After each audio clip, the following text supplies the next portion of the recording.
अस्सलाम वालेकुम ख़वातीन व हज़रात, एजे हेल्थ पॉइंट एक नया प्रोग्राम एक नए गेस्ट के साथ।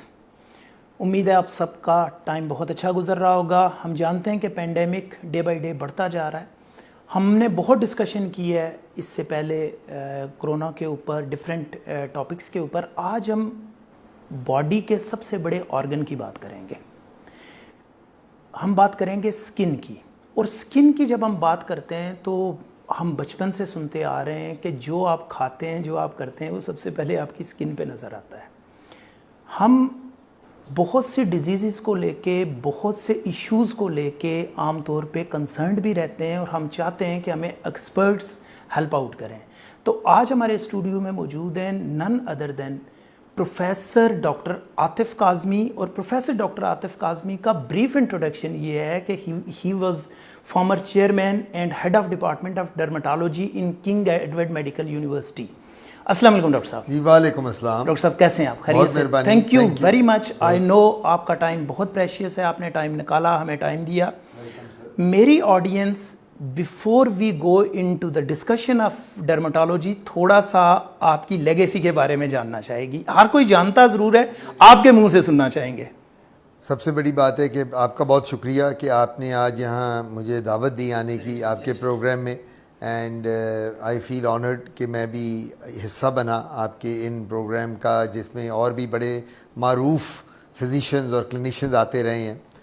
तो बात सबसे बड़ी यह है कि मैं क्या अपनी बताऊं, सबसे बड़ी तारीफ़ तो उस खुदा की जिसने जहां बनाया, तो हम तो उसी की वजह से हैं वो। तो मैंने जो बेसिकली ब्रीफली मेरा ये था कि मैंने 1980 में किंग एडवर्ड मेडिकल कॉलेज तब होता था MBBS किया।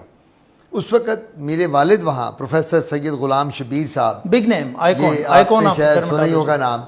ही was the founder of dermatology in Pakistan. तो मेरे वालिद वहाँ उस वक़्त हेड ऑफ डिपार्टमेंट थे डर्मेटोलॉजी के उस वक़्त 1980 में। और वो मैं जब MBBS किया तो इन्फ्लुएंस हो के, क्योंकि वालिद के साथ जो डर्मेटोलॉजी में थे उनको देखना, उनकी बातचीत सुनना, उनके साथ रहना, खाने पीने की टेबल पे उठना बैठना, हर वक्त डर्मेटोलॉजी डिस्कस होती थी। तो मेरा भी रुझान डर्मेटोलॉजी में आ गया। तो अल्लाह On lighter note, you were born dermatologist. Genetically आप कह सकते हैं, मौरूसी तौर पे। तो वो मैं डर्मेटोलॉजी में था। बस फिर मैंने हाउस जॉब की वहाँ। हाउस जॉब करने के बाद मैंने फिर मियो में ही हाउस जॉब की, मेडिसिन में की, डर्मेटोलॉजी में अपने वालिद के साथ की। फिर उसके बाद मैंने MCPS किया। फिर मैं USA चला गया, वहाँ से पोस्ट ग्रेजुएशन की। फिर UK आ गया, वहाँ से की। और फिर आके MD की। और फिर उसके बाद मैं असिस्टेंट प्रोफेसर लगा किंग एडवर्ड मेडिकल कॉलेज में ही, डर्मेटोलॉजी डिपार्टमेंट में। जो मेरे वालिद थे वही मेरे बॉस थे। तो बड़ा अजीब लगता होता था कई दफ़ा कि वालिद बॉस भी हैं और वालिद भी हैं। ट्रीट कैसे करते थे वो? तो वो एज ए बॉस वो बिल्कुल बड़े सख्त थे। मैं बिल्कुल जिस आपके साथ खुसूसी सख्ती थी? जी, वो तो ताकि किसी को ये एहसास ना हो कि कोई फेवर दे रहे हैं वालिद होके। तो बस हम फिर वहीं इकट्ठे रहते थे, अपने राउंड होने, सुनना। अगर मैं नहीं अप टू द मार्क होता था तो वहीं झाड़ में पिला दी जाती थी कि भाई तुम्हें ये नहीं आता, वो नहीं आता, तुमने क्यों नहीं, सबके सामने। अच्छा, आपकी बातों से मैं यहाँ रोकूंगा। ऐसे लगता है कि आपने आइडियलाइज़ किया अपने फादर को। और बहुत कम लोग हैं दुनिया में जो आइडियलाइज़ करके उसी फील्ड को चूज़ करते हैं। यूजुअली लोग आमतौर पे उस फील्ड, कई दफ़ा होता है डॉक्टर का बेटा डॉक्टर नहीं बनता, कहता है यार सोशल लाइफ नहीं रहती, ये नहीं है। आपने तो स्पेशलिटी भी वही चुन ली। How good it was? Sir देखिए, बात सबसे बड़ी थी कि बंदा ज़िंदगी में किसी न किसी को आइडियलाइज ज़रूर करता है, चाहे उसका टीचर हो किसी भी लेवल पे, चाहे उसका कोई दोस्त हो, चाहे वो किसी को बहुत बड़े लीडर को वो आइडियलाइज़ कर सकता है अपना, जिसने मुल्क बनाया। अपने वालिद को आइडियलाइज़ करने से बेहतर और क्या चीज़ होती है कि आपके वालिद का वो नाम हो जो मेरे वालिद का था। तो मैं तो बड़ा फ़ख्र महसूस करता हूँ। और मैं कहीं भी कहीं लेक्चर लेता हूँ तो सबसे पहले अपने वालिद के नाम से मैं लेक्चर शुरू करता हूँ और उनको मैं ट्रिब्यूट पेश करता हूँ। और मैं आज समझता हूँ कि आज मैं जो कुछ भी हूँ, मेहनत मेरी अपनी जगह, लेकिन जो मेरी दुआएं हैं पेरेंट्स की, वो सारा उसकी कभी वजह लगा से। कि आप ओवरशैडो हुए हैं उनकी वजह से? नहीं, ओवरशैडो तो नहीं हुआ। मैं हमेशा वो, बल्कि मैं फ़ील करता था कि उनके साथ मैं सिक्योर फील करता था। हर कोई बंदा मुझे कहता था ये शबीर साहब का बेटा शबीर साहब, तो मैं तो बड़ा ऑनर फील करता था। मुझे अगर कोई कहता था जी ये शबीर साहब का बेटा है, जी गुलाम शबीर साहब का बेटा है, इसने ये किया वो किया, तो शबीर साहब का नाम आ जाना मेरे लिए बड़ी फ़ख्र की बात थी। तो बस उसके बाद फिर केई में रहा, फिर केई से फिर मैं एसोसिएट प्रोफेसर हुआ, हेड ऑफ डिपार्टमेंट, फिर मैं अल्लामा इकबाल मेडिकल कॉलेज आ गया, फिर वहाँ प्रोफेसर हुआ, फिर वहाँ से प्रोफेसर होकर मैं फातिमा जिन्ना मेडिकल कॉलेज आ गया, और आखिरी फिर 15 से 20 साल before I retired I was in केई, अपने वालिद की जगह पे, जो उनकी ख्वाहिश थी, वालिद की मेरे ख्वाहिश थी।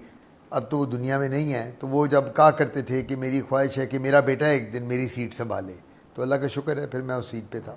Very inspiring, very inspiring. Doctor साहब, अब आपकी स्पेशलिटी की तरफ आते हैं।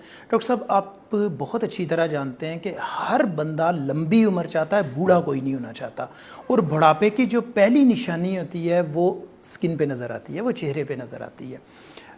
आपने, मैं कहता हूँ 100,000 ऑफ पेशेंट्स से आप थ्रू हुए हैं, वो ये बताइएगा कि स्किन के अंदर सबसे कॉमन कंप्लेंट क्या होती है आपके पेशेंट की? देखिए जी, स्किन में जो सबसे कॉमनेस्ट कंप्लेंट है मर्दों में और है, ख़वातीन में और है। अच्छा, जेंडर वाइज देखिए, जेंडर वाइज देखिए ना, खातून आके सबसे पहले कहती है डॉक्टर साहब मेरी तो स्किन ढलक गई है, मेरी झुर्रियाँ पड़ गई हैं, मेरी स्याहियाँ पड़ गई हैं, मेरी स्किन बूढ़ी हो गई है, मेरी स्किन वैसी फ्रेश नहीं रही, ग्लो नहीं रही। ठीक है ना, मर्द को इन चीज़ों की परवाह नहीं है, यानी वो मोर ऑफ ब्यूटिफिकेशन होती है, जी, कॉस्मेटिक कॉस्मेटिक्स के औरतों में, ख़वातीन में ज़्यादा रुझान है। मर्दों में जो स्किन प्रॉब्लम में खारिश है, एलर्जी है, चंबल है जिसे एक्जिमा कहते हैं, स्केबीज है जिसे वबाई खारिश कहते हैं, फोड़े फिंसियाँ हैं, उसके बाद अर्टिकेरिया जिसे छपाकी कहते हैं, कील महासे छाइयाँ हैं जो ख़वातीन में भी हैं मर्दों में भी हैं। सो बीमारियां मर्दों और ख़वातीन की सब एक जैसी हैं, लेकिन जब से कॉस्मेटोलॉजी और जब से कॉस्मेटिक सर्जरी का ज़माना आगे को आया है तो ख़वातीन ज़्यादा कॉन्शियस हो गई हैं, ज़्यादा अवेयरनेस आ गई है उनमें अपनी स्किन के बारे, ताकि ग्लो नहीं आ रही मुझे। और आजकल पाकिस्तान में एक ये प्रॉब्लम, आप एग्री करेंगे कि जी जो भी लड़की है कि जी गोरी चिट्टी होना है, मुझे बहू चाहिए तो गोरी चिट्टी चाहिए, मेरी बेटी हो तो गोरी चिट्टी हो, दामाद चाहिए तो गोरा चाहिए। तो ये एक ऐसी ऑब्सेशन बनता जा रहा है सोसाइटी में कि जिसकी वजह से मैं देख रहा था कि अब बीमारियां स्किन की तो अपनी जगह हैं जो हम ट्रीट करते हैं, लेकिन जो कॉस्मेटिक प्रॉब्लम्स हैं वो भी साथ मेकओवर बढ़ गया। जी हाँ, मेकओवर। अरे डॉक्टर साहब, ये बताइएगा from your house job till today diseases कितनी इवॉल्व हुई हैं डर्माटोलॉजी में? इस वक्त तो कोई मेरा ख्याल है कि 20,000 डिजीजेज हैं, 20,000 more than that skin diseases. और वो जो डिजीजेज हैं वो बहुत चल रही हैं, और वो डिजीजेज जो हैं उनमें अगर आप देखें, गौर करें तो कॉमन प्रॉब्लम देखें, हमारी हर स्किन की प्रॉब्लम डिफरेंट है। जो हम लोग हैं, हम ब्राउन कम्प्लेक्शन के हैं, हमारी स्किन प्रॉब्लम डिफरेंट है। जो गोरा है फेयर कम्प्लेक्शन का, उसकी डिफरेंट है, और जो काला है जिसको ब्लैक अफ्रीकन्स कहते हैं, उनमें स्किन प्रॉब्लम ज़रा डिफरेंट है। लेकिन स्किन प्रॉब्लम बहुत होती जा रही हैं क्योंकि पोल्यूशन, डस्ट, एनवायरनमेंट, डाइट और ये सारी डॉक्टर चीज़ें। साहब, आपकी स्पेशलिटी में फोटोटॉक्सिसिटी या फोटो सेंसिटिविटी किन किन डिजीजेस को ट्रिगर करती है? देखें, फोटो सेंसिटिविटी सबसे पहले पॉलीमॉर्फिक लाइट इरप्शन। एक शख्स है वो कहता है कि जी मैं बाहर धूप में जाता हूँ तो मेरा चेहरा रेड हो जाता है, रोजेशिया भी कहते हैं उसको। SLE एक बीमारी है, सिस्टेमिक लूपस एरिथेमेटोसिस, DLE है, पोरफायरिया है, ड्रग इंड्यूस्ड फोटोटॉक्सिसिटी है, दवाइयों के साथ हो जाती है। कोई दवाइयाँ खाएं, आप धूप में जाएं तो स्किन बर्न होगी, लाइक क्विनोलोन्स वगैरह। जी जी एग्जैक्टली, क्विनोलोन्स के साथ। सो मैं ये समझता हूँ कि जो फोटोटॉक्सिसिटी है ये जेनेटिकली बहुत देखी जाती है। कुछ लोगों में जेनेटिक्स होती है, कोई गोरी चिट्टी स्किन है वो कहते हैं जी मैं तो इतनी फेयर स्किन है, जब बाहर जाऊँ थोड़ी देर के लिए भी तो मेरा चेहरा लाल हो जाता है। कुछ कहते हैं मैं बहुत मुरगन गदाएँ खा लूँ तो मुझे पसीना आता है, लाल हो जाता है। वाइट एपेंस जी, एज डॉक्टर आप क्या समझते हैं ऐसे क्यों होता है? नहीं, ये जेनेटिक है सारा, ये तो जेनेटिक, देखिए हर चीज़ जेनेटिक पे मुनसर करती है। मैं ये समझता हूँ जितनी बीमारियाँ आजकल, ये भी जेनेटिक बहुत है। एक्जिमा जेनेटिक है, सोराइसिस जेनेटिक है। अच्छा, हाँ, यानी ये इतनी स्ट्रॉन्ग हेरिडिटरी हैं हाँ। कि अगर फादर को, मदर को, किसी को हुई तो ये लाइक हाइपरटेंशन, डिसलिपिडीमिया, ये आगे ट्रांसफर बिल्कुल आगे ट्रांसफर, राइट? बिल्कुल, यू आर राइट। ओके, अच्छा, इसमें क्या एलोपेशिया को हम ऐड कर सकते हैं? बिल्कुल, एलोपेशिया हमारा हेयर, नेल्स एंड स्किन, तीन चीज़ें आती हैं, बाल, स्किन और नाखून। तो एलोपेशिया बालचर कहते हैं। नहीं, मैं इसलिए पूछ रहा हूँ कि एलोपेशिया हेरिडिटरी है? नहीं, एलोपेशिया हेरिडिटरी भी है और एलोपेशिया जेनेटिक भी है, वो अपना एक्वायर्ड भी है, दोनों हैं। यानी आपको मौरूसी तौर पे भी आता है और आपको ऑटोइम्यून डिजीज़ है, और ये आपको बाल में भी आता है स्ट्रेस एंजाइटी एग्रोवेट करती है जो बालचर को, तो लेकिन ये हेरिडिटरी भी है। अच्छा, दूसरा बाल गिरते हैं जो नॉर्मली लोगों के, यंग बच्चा मैट्रिक में बच्चा पढ़ रहा है, ये 18-20 साल के तो गंजा हो रहा होता है, वो भी जेनेटिक है, उसके ननियाल या ददियाल में गंजापन ज़्यादा देखने अच्छा, में एक मिसअंडरस्टैंडिंग लोगों ने ये कुछ अर्सा पहले एक सोशल मीडिया पे काफ़ी ज़्यादा चली थी कि जिसके मैटरनल रिलेटिव्स गंजे हों, ज़्यादा एलोपेशिया हो जिनको, वो लोग ज़्यादा प्रोन होते हैं। लेकिन बाद में कुछ लोगों ने कहा ऐसा कुछ नहीं है, ये हेरिडिटरी है, तो माँ की तरफ से भी होता है, बाप की तरफ से भी। आप क्या कहते हैं? लोग ये कहते हैं आके कि डॉक्टर साहब मैं कहता हूँ यार तुम 4 बहन भाई हो, लेट्स से एक की शक्ल खाला पे है, एक की शक्ल चचा पे चली गई, एक ज़्यादा दादा पे चला गया। बिल्कुल सही। जिस तरह शक्लें हमारी और कद और जिस्म होते हैं, एक बच्चा लंबा होता है, एक ज़रा शॉर्ट होता है, एक मोटा होता है, एक पतला होता है, एक डार्क होता है, एक ज़रा गोरा होता है, इसी तरह जेनेटिक्स का मतलब माँ नहीं होती या बाप नहीं होता, दोनों माँ बाप होते हैं। राइट। जो जेनेटिक्स आपकी आती हैं वो दोनों पेरेंट्स से आती है। इसीलिए ननियाल और ददियाल का हम सवाल पूछते हैं जब भी कोई प्रॉब्लम आती है स्किन की, कि बेटे आपकी मदर साइड, मैटरनल साइड या पैटर्नल साइड पे तो नहीं है प्रॉब्लम। बिल्कुल सही। अच्छा डॉक्टर साहब, आपकी डिस्कशन से 2 चीज़ें वाजे हुई हैं। एक ये है कि एक डिजीज़ एरिया है और एक मेकओवर एरिया है, यानी ब्यूटीफाई करने का, कॉस्मेटिक्स का। अब मुझे ये बताइएगा कि हम अगर डिजीज़ की बात करें तो टीन एज में सबसे ज़्यादा एक्नी का इशू आता है, बहुत कॉमन है, और एक्नी का ट्रीटमेंट भी बहुत मुश्किल है। मुझसे जब जो ही लोगों को पता चला कि मैंने आपके साथ प्रोग्राम करना है, तो लोगों ने कहा जी हमारी तरफ से ये ज़रूर पूछिएगा, ये एक्नी का इशू क्यों इतना एग्रीवेट हो रहा है? 4-4, 5-5, 6-6 साल लग रहे हैं और उसके बाद दाग बन जाते हैं। तो आप क्या सजेस्ट करते हैं, हाउ टू स्टार्ट विद, और कैसे इसको लेके चलना चाहिए? देखिए, सबसे बड़ी बात है, एक्नी इसलिए कॉमन है कि ये प्यूबर्टी पे शुरू होती है 13-14 साल की उम्र में, जब बच्चा या बच्ची जवान होते हैं, अपने हार्मोन्स ब्लड के बन रहे होते हैं। बच्चियों को जब मेंस्ट्रुअल साइकिल शुरू होती है, पीरियड्स होते हैं, हार्मोनल इश्यूज़। लड़के भी 13-14 साल पे जवान हो रहे होते हैं, उनकी बॉडी में बाल आ रहे होते हैं, आवाज़ भारी हो रही होती है, मर्दानगी आ रही होती है, कद काठ बढ़ रहा होता है। जो एक्नी है इसका सबसे बड़ा जो रीज़न है ये भी जेनेटिक है। अगर माँ को थी, बाप को थी, बहनों भाइयों में किसी को, या ब्लड रिलेशन में, तो आपको भी यंग एज में आ सकती है। एक्नी जो है ये बढ़ती है या एग्रवेट होती है डाइट के साथ। Fast food, soft drinks, chocolates, pizza, burger, shawarma, ऐसी चीज़ों के साथ, और कैंडीज़, ये बंदे लॉलीपॉप्स, बॉटल शॉटल, ये वो, और ये अपना जितने भी जो हैं बाहर के बाज़ारी खाने। तो मैं ये कहा करता हूँ कि एक्नी तो आनी है, लेकिन हर एक्नी की स्टेज डिफरेंट है और ट्रीटमेंट डिफरेंट है। आप ये नहीं कर सकते कि एक एक्नी आपको है, किसी और को एक मुझे, किसी को तो एक ही गोली ले लो, एक ही ट्यूब ले लो। अच्छा, ये नहीं, उनकी एक्नी की स्टेज देख के ट्रीटमेंट देनी पड़ती है। आपकी स्टेज और होगी, मेरी और है, किसी और की और है, तो हम वो दवाई देते हैं, ठीक हो जाता है। अच्छा, इसका ट्रीटमेंट तो कह रहे हैं कोई प्रिवेंशन है? प्रिवेंशन इसकी ये फ्रूट्स, जूस, फल, दूध, दही, दालें, सब्जियां, और ख़ास तौर पे ये बहुत इंपॉर्टेंट है फ्रेश फ्रूट्स कि जिन लोगों का जेनेटिक हिस्ट्री आ रही है, तो हाँ। नाजरीन जो डॉक्टर साहब की डिस्कशन से लग रहा है वो ये कि जिन लोगों में जेनेटिक हिस्ट्री है वो अगर प्रिवेंटिव मेजर्स ले लें पहले से, ये जो डॉक्टर साहब ने डिफरेंट डाइट्स बताई ये शुरू कर दें और फास्ट फूड छोड़ दें, तो वो काफ़ी हद तक अवॉइड कर सकते हैं। हम तो जब डिजीज़ होती है तब उसके बाद, चूँकि हम बाय नेचर कॉम्प्लेसेंट नेशन है, तो हम कहते हैं अब हो गई है, अब चल के ट्रीट करवाते हैं, तो इसकी प्रिवेंशन हो सकती है। आपकी बात बिल्कुल ठीक है। हम लोगों को जिनको जेनेटिक प्रॉब्लम्स है ना, उनको पहले ही हम लोगों को देख के तो प्रिवेंटिव मेजर्स ले लेने चाहिए। ये फैमिलीज में पता होता है, तो वो कहे बेटा तुमने ये ज़्यादा नहीं लेनी, फैट्स ना लो, फ्रूट्स और जूसेस लो, पानी ज़्यादा पियो, जूसेस ज़्यादा लो, उसके साथ फ़र्क पड़ता है। बिल्कुल सही। अच्छा डॉक्टर साहब, अब हम आते हैं आपकी जो कॉस्मेटिक्स वाली साइड है, क्या एडवांसमेंट्स हैं? कॉस्मेटिक में तो बहुत अब तो कॉस्मेटिक कहाँ से कहाँ चली गई। लेज़र्स अवेलेबल हैं, PRP अवेलेबल है, उसके बाद फिलर्स अवेलेबल हैं, उसके बाद इलेक्ट्रोकॉटरी है, क्रायो है, पीलिंग है, उसके बाद फेस लिफ्टिंग है, फ्रैक्शनल लेज़र अवेलेबल है, अब तो कोई एक अच्छा, नाम नहीं। हम वन बाय वन चलते हैं ना। अब मुझे ये बताइएगा इनका सक्सेस रेट क्या है, क्योंकि मैंने ये देखा है कि यूजली लोग ये कहते हैं, ख़ास तौर पे एलोपेशिया का पेशेंट कभी सेटिस्फाई नहीं होता। आपने बहुत कम देखा होगा, कि मैंने तो नहीं देखा कोई भी, वो चाहे पीआरपी करवा ले, वो कुछ भी करवा ले, वो कहता है यार नहीं ये सिर्फ पैसे लेने के बहाने हैं, बाकी कुछ नहीं है।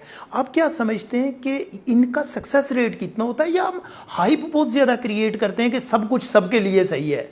देखिए, मैं आपसे एक बात करूंगा, आप प्रोफेशनल डॉक्टर के पास जाएंगे तो कभी आपको मार नहीं पड़ेगी।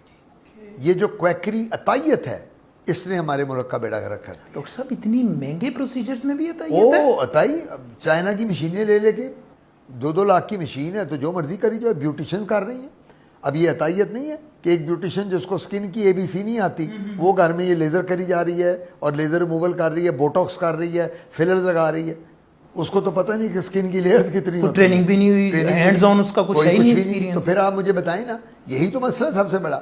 जो आप बात कर रही हैं एलोपेशिया जो है, एलोपेशिया 80% ट्रीटेबल होता है, 80 to 90, 10-50% ट्रीटेबल नहीं होता, जिसको हम एलोपेशिया यूनिवर्सैलिस कहते हैं या एलोपेशिया टोटैलिस कहते हैं। वो बड़ा मुश्किल होता है ट्रीट करना, लेकिन 80-90% ट्रीटेबल है और वो हम उसको ट्रीट करते हैं। वो बल्कि लेज़र की बजाय हम एलोपेशिया दवाइयों के साथ ट्रीट कर लेते हैं। पीआरपी तो हम उसमें करते हैं जब एक जनरलाइज बंदा गंजा हो रहा हो, बॉल्ड हो रहा हो, बाल गिर रहे हैं, वो करते हैं। तो मैं ये समझता हूँ कि प्रोफेशनल बंदे के पास जाएं जब भी आपने जाना हो। ये इंपॉर्टेंट है। ये ना करें कि मेरे महल्ले में एक बोर्ड लगा हुआ है जी, गली में मेरे साथ वाले घर में, उससे 1500 डिग्रियां लिखी हुई हैं और पता नहीं वो आपको क्या, मैं तो उसके पास जा रहा हूं। Make it simple, gun is not important, man behind the gun is. And how to, मुझे लोग कहते हैं किस तरह पता चलेगा? इंटरनेट का ज़माना है, मोबाइल स्मार्टफोन्स हैं आपके पास, टक करके जनाब डाउनलोड करें। जिस एरिया में रहते हैं वहाँ बेस्ट कार्डियोलॉजिस्ट लिख लो, बेस्ट डर्मेटोलॉजिस्ट लिख लो, बेस्ट ऑर्थोपेडिक सर्जन लिख लो, बेस्ट गायनेकोलॉजिस्ट लिख लो। अच्छा, ये भी बड़ा रिस्की है डॉक्टर साहब। मैं आपको बताऊं, हो ये रहा है आजकल जो ये दौर है ना सोशल मीडिया का, इसमें लोगों ने अपने ग्रुप्स बनाए हुए हैं। वो बंदा भी बेस्ट बन जाता है जिसके रिव्यूज उसी के ना 50 बंदे अच्छा दे देते हैं। मेरा ख्याल है कि इसका एक और तरीका भी है, 2-3। एक तो आप लिख लें गूगल से, दूसरा आप रेफरेंस से पूछ लें। मैं डॉक्टर आतिफ से पूछूंगा कि कार्डियोलॉजिस्ट कौन सा अच्छा है, तो उन्होंने दी बेस्ट बताना है। नहीं, वो आपकी बात ठीक है, लेकिन मैं इसमें एक और ऐड कर दूं। जितने टीचिंग हॉस्पिटल्स होते हैं, पब्लिक हॉस्पिटल, उसमें सारे प्रोफेसर एसोसिएट असिस्टेंट हैं, उनको जाके दिखाओ। वो तो पढ़ भी रहे हैं, पढ़ा भी रहे हैं। जो प्रोफेसर वहाँ है, पब्लिक सर्विस कमीशन से सिलेक्ट होके आया हुआ है, 100 इम्तिहान पास करके आया हुआ है, वो टॉप का बंदा लगा हुआ है, एसोसिएट प्रोफेसर टॉप का बंदा लगा है, वो गलत काम तो नहीं करेगा ना, उसके पास जाओ। अच्छा डॉक्टर साहब, पेंडेमिक शुरू हुआ नवंबर में चाइना से, कोरोना की सूरत में, और एक टाइम ऐसा था मजाक उड़ाते थे इसका। फिर हमें पता चला कि ये इतना आसान नहीं है, और आज हर दूसरा बंदा रिस्क पे भी है और हो भी रहा है। स्किन में इसकी मैनिफेस्टेशन। हाँ जी, बड़ा अच्छा सवाल है।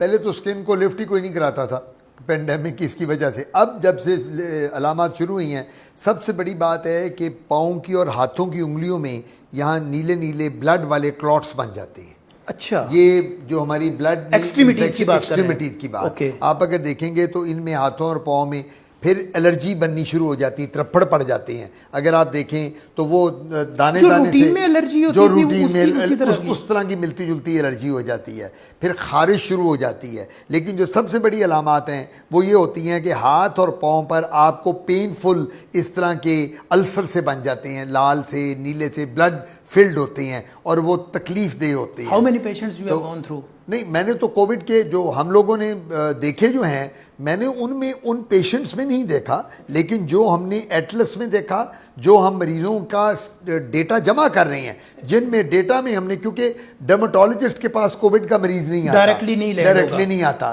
कोविड का मरीज जो जाएगा वो हमारे कोविड यूनिट में जाता है, और फिर वहाँ से हमें डॉक्टर फोटोग्राफ भेज के पूछता है, जो डॉक्टर वहाँ इंचार्ज होता है कि यार डॉक्टर साहब, डॉक्टर आतिफ, ये मरीज़ हमारे पास दाखिल है, ये इसको फाइंडिंग्स हैं, तो ये आप बताओ। फिर हम उनको बताते हैं कि ये वेस्कुलाइटिस है, ये इस वजह से, इस बीमारी की वजह से इसके ब्लड वेसल में इन्फेक्शन है जो हो रहा है। हम फिर उस डॉक्टर को वहाँ गाइड करते हैं। डॉक्टर साहब, इसका कोई उस वक्त आप इलाज बताते हैं, जी देते हैं उस वक्त, क्योंकि सिम्टोमेटिक ट्रीटमेंट हो रहा होता है, हम उसके साथ उसको बता देते हैं कि क्रीम एक लगा लो, ट्यूब दे देते हैं, खारिश हो तो एंटी एलर्जिक दे देते हैं। अच्छा डॉक्टर साहब, डर्मेटोलॉजिस्ट का एक शिकायत हमेशा बहुत कॉमन है, वो ये है कि जो मेडिसिन एक डर्मेटोलॉजिस्ट की फार्मेसी पे मिलती है वो दूसरे पे नहीं मिलती, और ये कॉमनेस्ट प्रॉब्लम है अक्रॉस पाकिस्तान। इसमें बड़ी, जिसको कहते हैं ना, नेगेटिविटी भी लोग क्रिएट करते हैं। आप इसको कैसे काउंटर करेंगे? देखिए मेरी बात सुने, आपको दवाइयाँ देने की ज़रूरत ही नहीं है अपनी फार्मेसी पे, बाजार से दें दवाइयाँ, अपनी फार्मेसी पे क्यों देते हैं आप? अपनी दवाइयाँ आप लिखें, आप मेरे पास आते हैं, मेरा फ़र्ज़ है आपको नुस्खा लिखा, जाओ बेटा बाजार से। अच्छा, ये मेरे साथ चूंकि पर्सनल एक्सपीरियंस हुआ है तो मैं आपको बता रहा हूँ कि आप यकीन करेंगे कि मैं प्रोफेसर के पास गया, उन्होंने कहा ये बेटा मेडिसिन यहीं से मिलेगी, मैं ले ली। I had to go to Islamabad, when I was there, medicine खत्म हुई, चेन फार्मेसीज पे गया, बाकी जगहों पे नहीं मिली, इनको फ़ोन किया, कहते नहीं वो मेरे पास ही है। डॉक्टर साहब, ये मेरा ख्याल है कि ये प्रैक्टिस थोड़ी सी ज़्यादा है स्पेशलिटी। मैं आपको बताता हूँ, इस तरह नहीं है। बात यह है कि हमारे डर्मेटोलॉजी में डिस्पेंसिंग आइटम्स बहुत होती हैं जो हम डिस्पेंस करवाते हैं। अब वो होता ही है कि मैंने भी रखी हुई है मेरे क्लिनिक में डिस्पेंसिंग आइटम है। एक्नी के लिए लोशन है, गिरते हुए बालों के लिए तेल है, स्किन ड्राई हो जाए उसके लिए लोशन है, उसके बाद और बड़ी एलर्जीज हैं जिनके लिए हम दवाई देते हैं, पल्ले से बनाते हैं, ग्लो, चेहरे की ग्लो के लिए दवाई देते हैं, ये मार्केट में अवेलेबल नहीं, डिस्पेंस कराते हैं।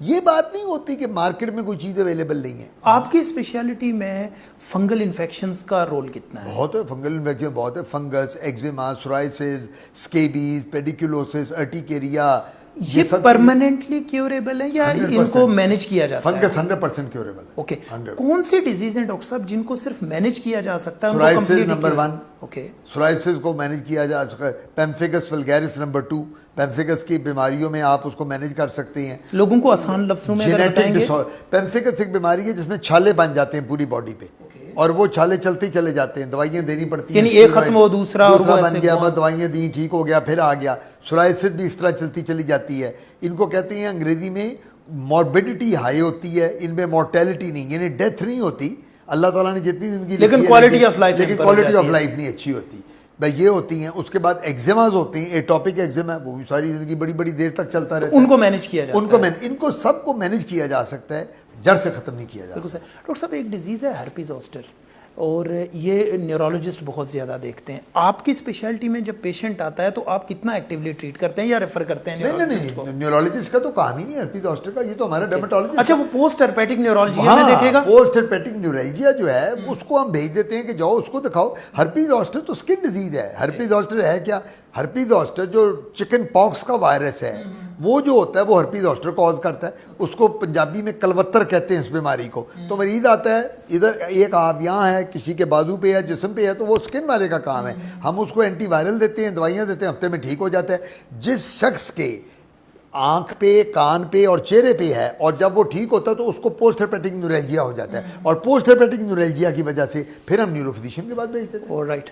डॉक्टर साहब, फाइब्रोमाइल्जिया तो नहीं आपकी स्पेशलिटी? फाइब्रोमाइल्जिया को हम डील नहीं करते। लेकिन आता है वैसे पेशेंट के प्रेशर पॉइंट बन रहे हैं, हमारे आते हैं, मरीज आते हैं, लेकिन हम उनको डील नहीं करते। हम उनको या भेज देते हैं ऑर्थोपेडिक के पास या न्यूरोफिजिशियन के पास। अब तो पेन के भी डॉक्टर्स अवेलेबल हैं जो पेन को दूर करते हैं, तो हम फिजियोथेरेपी के पास ही भेज देते हैं। अच्छा डॉक्टर साहब, एक जनरलाइज्ड डिजीज़ है, लोगों को सर्दियों में मैंने देखा है कि आमतौर पे नहाने के बाद जब वो बाहर आते हैं तो उनकी स्किन के ऊपर दाने बनना शुरू हो जाते हैं, और बड़ा मतलब वो बहुत तकलीफ दे होते हैं। इस डिजीज़ को क्या कहते हैं, उसको कैसे ट्रीट करते हैं? जब नहाने के बाद दाने बने उसको अर्टिकेरिया कहते हैं। कोल्ड अर्टिकेरिया, एक्वाजेनिक अर्टिकेरिया, ये पानी के साथ जो आता है। जिस तरह एलर्जी छपाकी होती है तो थोड़े तफड़ बन जाते हैं, हाइव्स कहते हैं इसको, तो एंटी एलर्जिक दवाई देते हैं। कईयों को पानी से होता है, उसके बाद उनके सारी इन्वेस्टिगेशन कराते हैं, CBC करा लेते हैं, complete blood count, liver function test कराते हैं, उसके बाद उनका टोटल लिपिड प्रोफाइल कराते हैं, ब्लड शुगर फास्टिंग कराते हैं, अंडरलाइंग कॉज ढूंढने की कोशिश करते हैं। कोई पेशेंट डायबिटिक तो नहीं है, कोई पेशेंट हाइपरटेंसिव तो नहीं है, कोई पेशेंट कैंसर की दवाइयाँ तो नहीं ले रहा, किसी मरीज़ को अंदरूनी मसले तो नहीं है एसिडिटी वगैरह के, उसको रूल आउट करते हैं, पेशेंट ठीक हो जाता है। बिल्कुल सही। ख़वातीन हज़रात, आप जानते हैं कि हमने जितने भी स्पेशलिस्ट से आजकल बात कर रहे हैं, हम आपके लिए एक सेगमेंट रखते हैं, आप क्वेश्चन करते हैं और हम उस क्वेश्चन का आंसर अपने एक्सपर्ट से लेते हैं।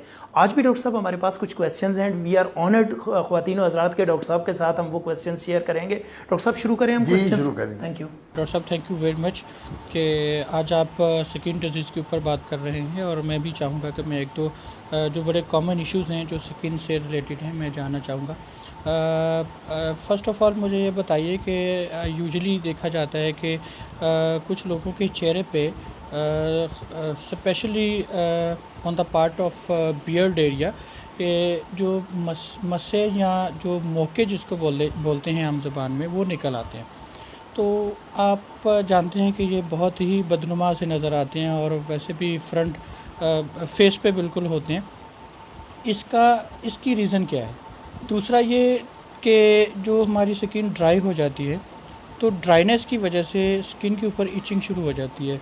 यूजुअली हम लोग चूँकि फार्मल ड्रेसिंग में रहते हैं और चूँकि सॉक्स का यूज़ जो है ना रेगुलर करते हैं, तो जैसे ही सॉक्स को हम उतारते हैं तो पाँव के ऊपर वाली साइड पे बहुत ज़्यादा ख़ारिश होती है। ऐसा लगता है कि ख़ारिश करते जाए, इवन कि वहाँ से सम टाइम ब्लीडिंग होना शुरू हो जाती है। तो उसका सोल्यूशन परमानेंट क्या है? Thank you very much sir. अच्छा डॉक्टर साहब, ये मेरे पास ना 2 से 3 क्वेश्चंस हैं इनसे रिलेटेड, स्किन टैग से रिलेटेड।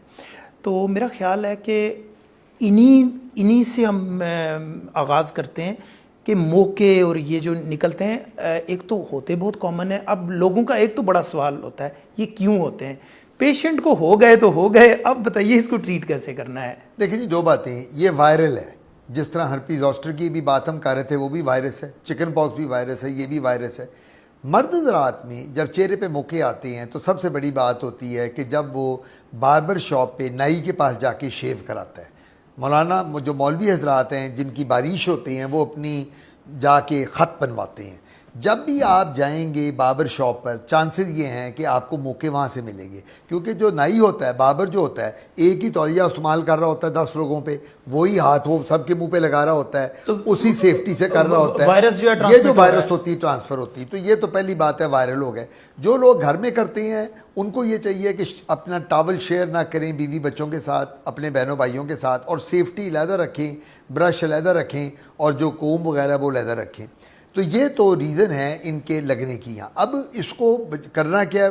100% इलाज है। इलेक्ट्रोकॉटरी कहते हैं, बर्न कर देते हैं लेज़र के साथ। एक कहते हैं क्रायो सर्जरी, फ्रीज़ कर देते हैं ठंडी गैस के साथ। दूसरा लोशन अवेलेबल है मार्केट में जो हम देते हैं लगाने को, स्पेशली बच्चों को, क्योंकि उनको पेन होती है, लोशन से ख़त्म हो जाते हैं। सो ये कोई ऐसी बात नहीं है, वायरल हैं, छूत होते हैं, लगने वाले होते हैं, एक से दूसरे को बचाना चाहिए, टॉवल अलहदा रखने चाहिए, शेविंग किट एक दूसरे की इस्तेमाल ना करें, शेयर ना करें। अल्लाह ताला अच्छा, मैं आपसे एक रेयर एक्सपीरियंस शेयर करूं। मैंने किसी से सुना कि कोई ऐसा ड्रॉपलेट किसी ने किसी को दिया कि उसने हल्का सा लगाया और वो जल गया वहाँ पे। ये कितना खतरनाक है सर? नहीं, ये तो एसिड देते हैं ना, वो एसिड को तो सल्फ्यूरिक एसिड देंगे तो स्किन ही जल जाएगी, मुंह के अंदर इतना बड़ा अल्सर बन जाएगा।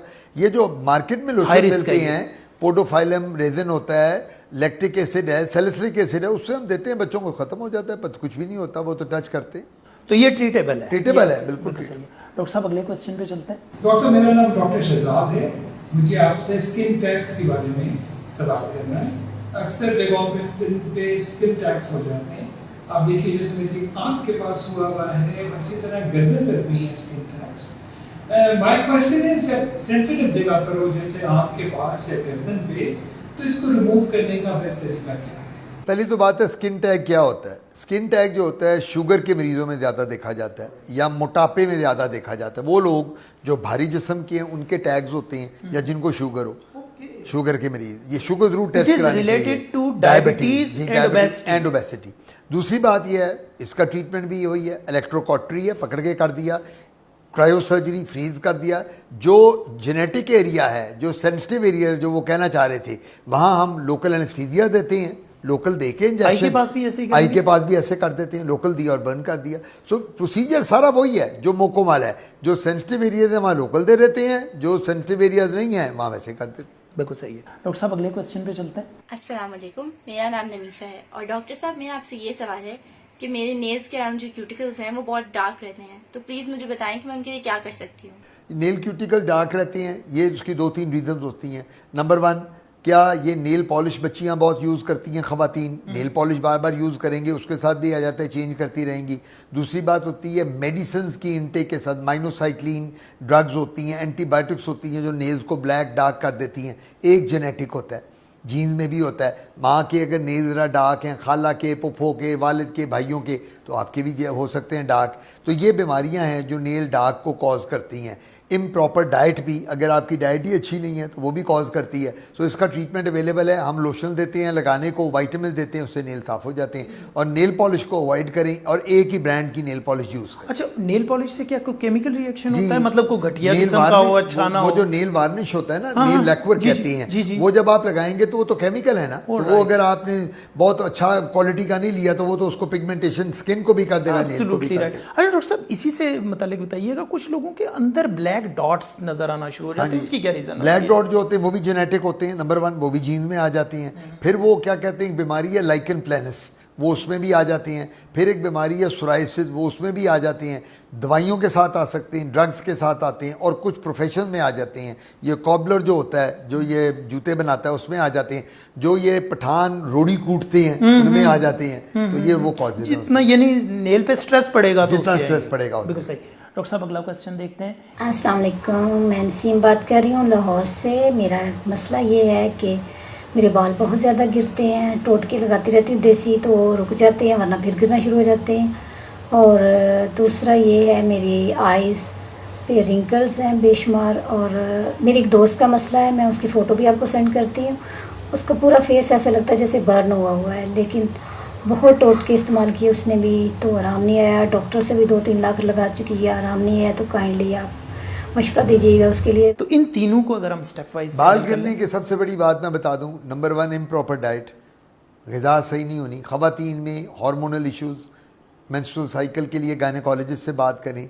एंग्जाइटी, स्ट्रेस सबसे बड़ा रीज़न है ख़वातीन और मर्दों में। उसके बाद ख़वातीन ब्यूटी सैलून्स में और पार्लर में, ब्यूटी पार्लर में जाती हैं, सैलून्स में, वहाँ जाके वो जो पर्मिंग कराती हैं, उसके बाद रोलर्स लगवाती हैं, उसके बाद हेयर ड्रायर यूज़ करती हैं और स्ट्रीकिंग करवाती हैं बालों की, केमिकल्स लगते हैं, उससे भी बाल गिरते हैं।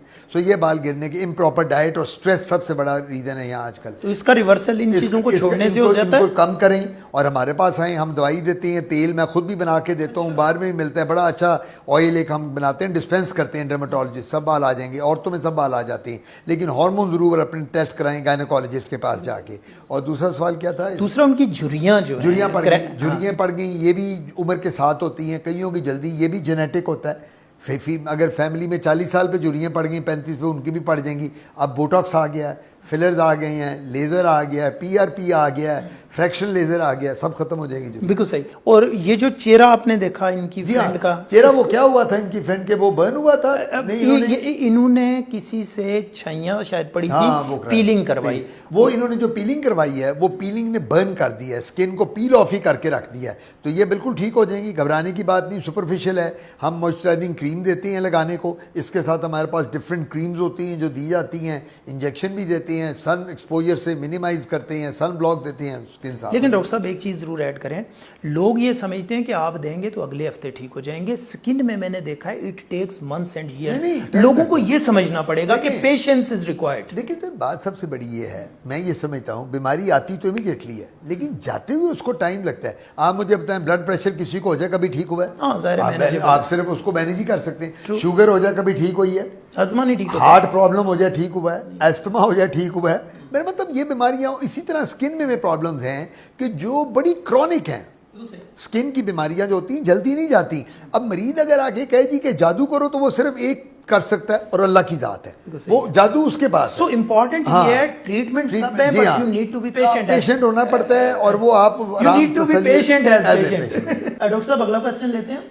अस्सलाम वालेकुम सर, मेरा नाम मुदस्सर रशीद है और मैं साहिवाल से बिलोंग करता हूँ। सर, मेरा क्वेश्चन ये है कि मेरी एज जो है वो 31 ईयर्स है, लेकिन एज के हिसाब से मेरा जो हेयर फॉल है वो काफ़ी रैपिडली बढ़ रहा है। इवन कि मेरा यहाँ पे भी गंजपन है और सामने भी। सर, मैंने ये पूछना है कि इनको रीगेन करने के लिए कोई आपकी कोई मेडिसिन या कोई हेल्थ गाइडलाइन, और इनको रोकने के लिए, प्रिवेंशन के लिए, दोनों तरीके पूछ रहे हैं, रीगेन के लिए और प्रिवेंशन के लिए। सर, कोई अच्छी सी सजेशन, कोई गाइडलाइन है तो उसके बारे में काइंडली इन्फॉर्म कर दें। Thank you very much. Male में सबसे बड़ी बात है जेनेटिक होता है, मैंने पहले भी आपको बताया। बेस्ट तरीका इसका भी है, हेयर ट्रांसप्लांट वगैरह हमने बंद कर दिया, PRP करते हैं, प्लेटलेट रिच प्लाज्मा। हर महीने बाद आना पड़ता है। आप ही का ब्लड लिया, सेंट्रीफ्यूज किया, उसका प्लाज्मा बना, प्लेटलेट्स निकाल ली उस प्लाज्मा में से, उसको इंजेक्ट कर दिया, 5-6 सेशन होते हैं, बालों में बहुत अच्छा हो डॉक्टर जाता साहब, है। इसमें मैं आपको थोड़ा सा मुझे हेल्प आउट कीजिएगा। ये थोड़ा सा दो सेग्रीगेशन, एक सेग्रीगेशन वाजे ये है, कुछ लोग कहते हैं कि ये अभी तक इस पे आप कुछ नहीं कह सकते ये काम करेगा या नहीं करेगा, ठीक कहते हैं। तो इसका सक्सेस रेट लो है क्या? नहीं, ओल्ड एज में काम नहीं करता, 50 के बाद ये उतना काम नहीं करता। ये यंगस्टर्स के लिए बहुत अच्छा है। और जो बल्कि बंदा बिल्कुल ही बॉल्ड हो गया है, उसको तो चाहिए फिर हेयर ट्रांसप्लांट कराए, FUE, FEE, वो तो सारी चीज़ें अवेलेबल हैं मार्केट में, देखे ना, वो तो है। लेकिन आजकल लोग सर्जरी कराने से घबराते हैं, वो कहते हैं जी पता नहीं क्या, इन दिनों में तो कोरोना की वजह से तो कोई भी सर्जरी नहीं कराएगा। तो PRP आप इजीली करा सकते हैं, दवाइयाँ भी हम देते हैं जिससे बालों की ग्रोथ होती है। लेकिन ये बॉल्डनेस यंग एज में जो आती है, जो ये 31 ईयर्स के थे मेरा ख्याल, 30 साल के, ये जेनेटिक होती है। ऑलराइट, ठीक है। डॉक्टर साहब, अगला क्वेश्चन। अस्सलाम वालेकुम, मेरा नाम निज़ाना है और डॉक्टर साहब मेरा आपसे ये सवाल है कि आजकल मेरे बाल बहुत झड़ रहे हैं और मेरे हाथ बहुत खुश्क रहते हैं, तो इसके लिए मैं क्या कर सकती हूँ? She is too young for that. इसमें क्या रीजन आते हैं आपके पास? टीनेजर्स इतने छोटे भी की बच्चे? सबसे बड़ी बीमारी है टीनेजर्स में। क्यों? एंग्जाइटी, स्ट्रेस ऑफ कॉलेज और स्कूल, पढ़ाई का। आजकल आप छोटे बच्चे, 4वीं जमात के बच्चे का बैग उठा के देखें तो आप उल्टे हो जाएंगे, इतनी भारी किताबें होती हैं। मेरा पोता पढ़ता है क्लास 2 में, तो मैं तो हैरान होता हूँ, इतनी किताबें हमने मैट्रिक में नहीं पढ़ी जितनी उसको लगी हुई है। तो ये एक एंग्जाइटी, स्ट्रेस टीनेजर्स में नंबर 1। इम्प्रॉपर डाइट, ये बिल्कुल सही डाइट नहीं खाते टीनेजर्स। बर्गर, पिज़्ज़े, शवारमे, ये soft drinks, coca cola, Pepsi, 7 up, ये वाली drinks, no juices, no fruits, no yogurt, no chicken, no mutton, इनकी डाइट में नहीं है। डॉक्टर साहब, मैं रोकूंगा आपको यहाँ पे। मैं जिस स्पेशलिटी में गया हूँ, मैंने जिस स्पेशलिटी में बात की है, हर डिजीज़ का ओरिजिन इसी डाइट से होता है।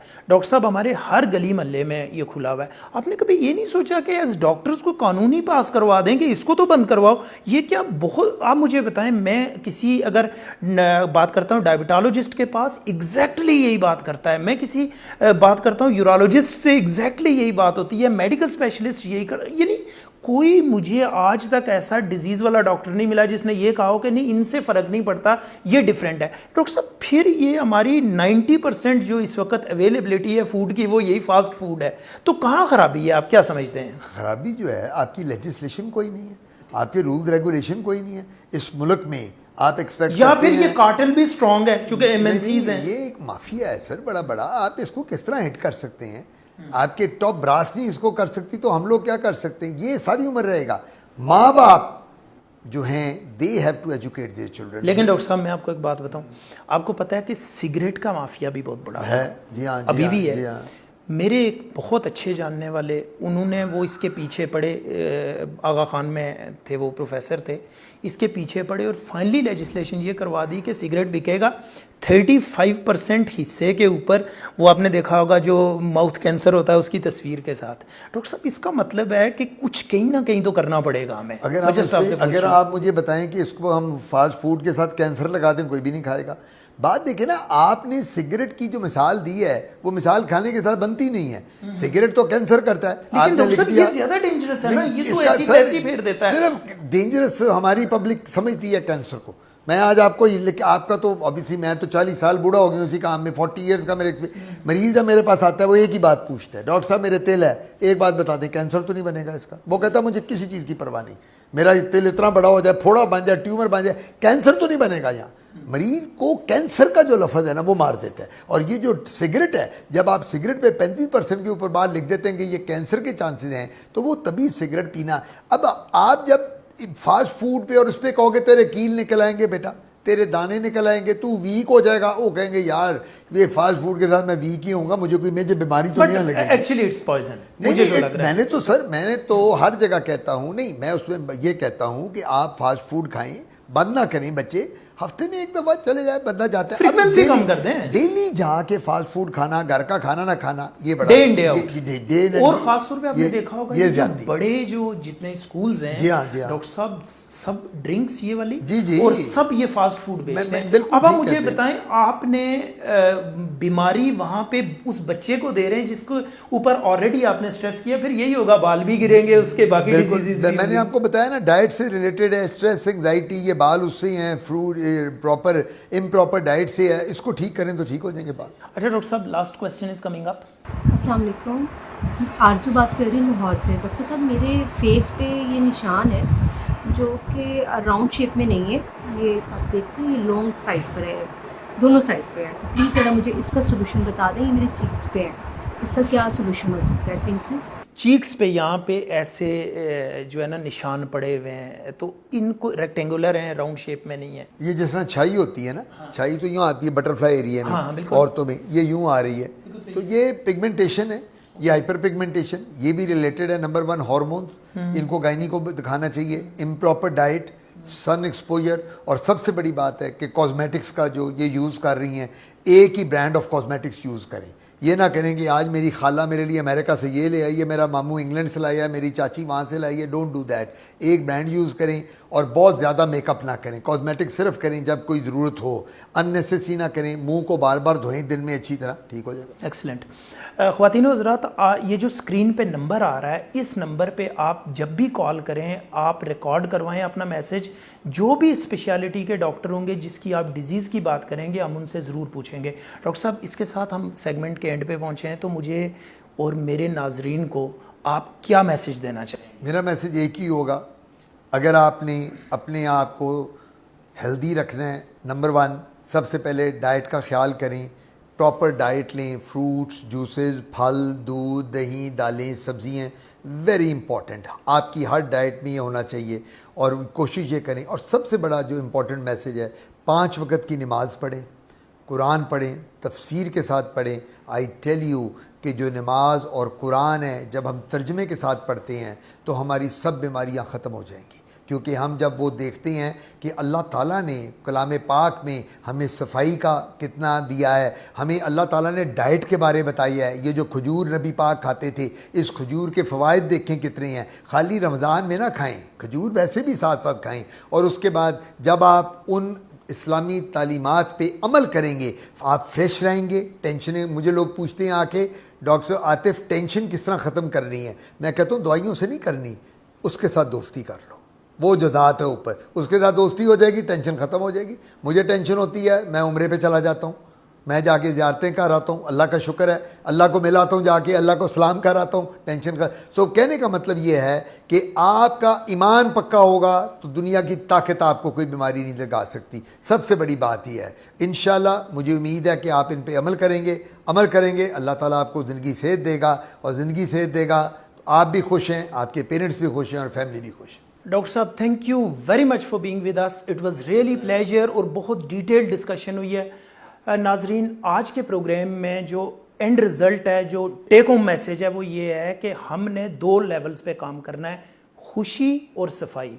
खुशी और इत्मीनान से मुराद ये है कि अल्लाह से लो लगा लें और अपने दिल को साफ़ करें, नीयत को साफ़ करें। और सफाई से मुराद ये है फूड अच्छी खाएं, हेल्थ का ख्याल रखें, अपने लोगों के साथ खुश रहें। ख़वातीन व हज़रात, अगले हफ्ते किसी एक और कंसल्टेंट के साथ एक और डिज़ीज़ पे फिर डिस्कशन होगी। तब तक के लिए मुझे एजे हेल्थ पॉइंट से इजाज़त दीजिए। अपना और अपने घर वालों का ख्याल रखिएगा। अल्लाह हाफ़िज़।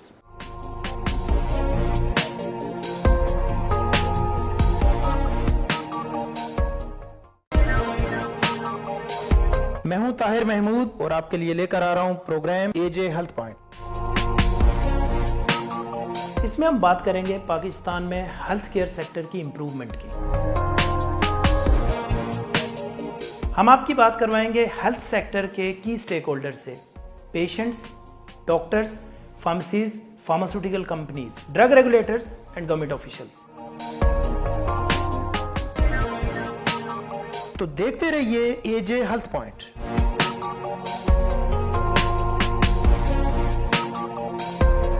AJ Health Point, a joint venture of Just One TV and AJ Research and Pharma.